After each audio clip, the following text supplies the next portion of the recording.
Congress. Thank you. Did you sleep? Not very much. Not very much. But very happy not to sleep. I want to talk to you because I was seeing you nod out of the corner of my eye, sort of listening to that voter and that conversation that Miguel had. But first out, I mean, you went toe-to-toe with now President-elect Donald Trump. Yes, I know you wanted him to win, but did you anticipate this big of a win? Truth. Yeah, I really thought that, I mean, I gave a speech 2 years ago at the RNC saying that the way to win the presidency is that we have to change the map. We can't keep trying to chase after Colorado, New Mexico, or New Hampshire. Those states are changing. They're not changing toward the Republican Party demographically and culturally. The places that look most like what Ronald Reagan won in 1980 are Pennsylvania, Michigan, Wisconsin, Indiana, Ohio. But you said you needed to do it, but he actually did. No, I mean, I tried to do it, but I didn't. I mean, I failed. I mean, I admit I failed. I mean, I wrote a book 2 years ago called Blue Collar Conservative, trying to chart the path for the Republican Party, saying this is what I learned from my 2012 campaign. Here's the path. It's not, we don't need any more Bain Capital guys running for president. We don't need any rich oil guys. You heard the voters say professional liars. Right. Don't underestimate how much Obamacare hurt President Obama in Pennsylvania. Almost a 50% increase in premiums. It was the great lie. You can keep your doctor, you can keep your policy. Donald Trump pointed it out over and over these last couple of weeks. It undermined the credibility of President Obama and therefore Hillary Clinton. But it kept with the same thing, which is these people who are out there working hard, haven't had a raise in 20 years. Wages in this country have gone up over the last 20 years less than any other 20-year period in American history. Median income is not going up. And they look at real estate prices going up, stock prices going up.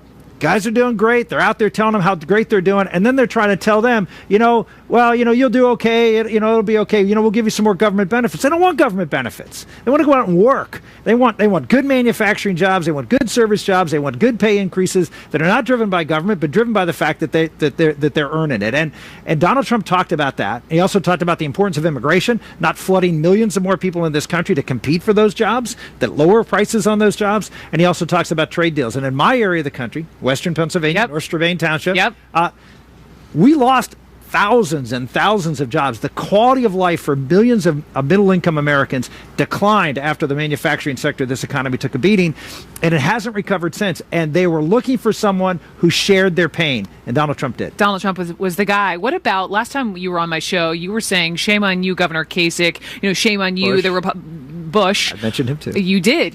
Well, now we know that Bush 43 called up, actually not just Hillary Clinton, but President-elect Trump. We know John Kasich has tweeted congratulations. Mitt Romney, congratulations.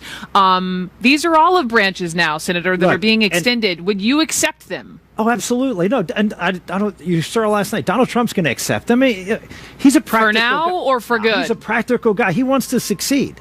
He doesn't want to be a loser, right? That's the last thing Donald Trump wants to be, is a loser. And he's won everything. He's won the primary. He's won the general. Now he's got to win here.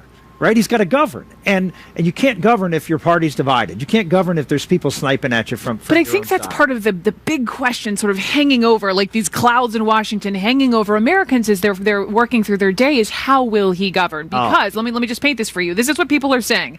You had candidate Trump, who was lock her up, special prosecutor, Hillary Clinton's going to jail, I'm building a wall. But then you had President-elect Trump last night, who graciously stood in front of that crowd and said he owes a huge debt of gratitude to Hillary Clinton. Which will it be?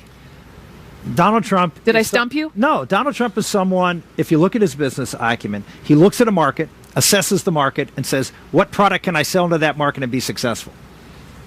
Now, he did that in the primary, changed a little bit in the general, toned it down when he had to tone it down the last 3 weeks. If he'd have run the last 3 months like the last 3 weeks, probably would have won by a bigger margin. But he figured out what he could do, what worked, and he stuck with it. And I think he's going to do the same thing here. Is he going to have bumps? Of course he's going to have bumps. Every president has bumps in the road.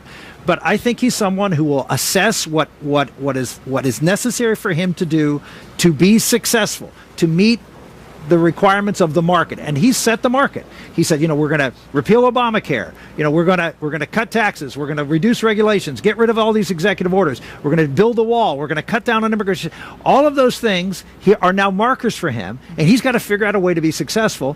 And I think on a lot of those things, he's going to get bipartisan support. I have no doubt he's going to get if he lays it out as a platform to help working men and women in this country. how many Democrats are going to step up and say, no, I don't want to do that?